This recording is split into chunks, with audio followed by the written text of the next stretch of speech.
تخيل أنك تعيش في منزل في ناطحة سحاب كهذه تغير شكلها باستمرار.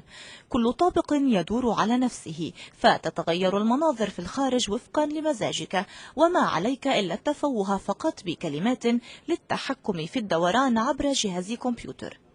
الطوابق تبدو وكأنها حلقات معلقة على أساس ثابت، ومن يملك شقة هنا بإمكانه وضع سيارته أمامها، فهذا البرج مزود بمصاعد للسيارات، ومن المتوقع أن يولد الكهرباء بواسطة ألواح شمسية وتوربينات لتوليد الطاقة من الرياح مجهزة في وضع أفقي بين كل طابق وآخر.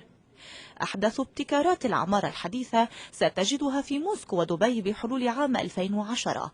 المبنى سيكون من 80 طابقا في دبي و70 في موسكو، وبارتفاع 400 متر.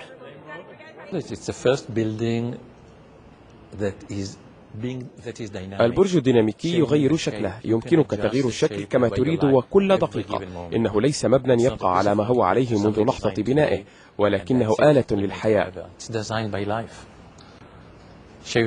وعملية البناء ستتم في مصنع. صناعة المستقبل ستكون في منشآت صناعية. 80 اختصاصيا هو العدد المطلوب لبناء مثل هذا البرج في 20 شهرا، وبكلفة 700 مليون دولار. أصغر شقة هنا ثمنها 4 ملايين دولار، وأكبرها نحو 39 مليون دولار فقط. نورما الحاج، BBC.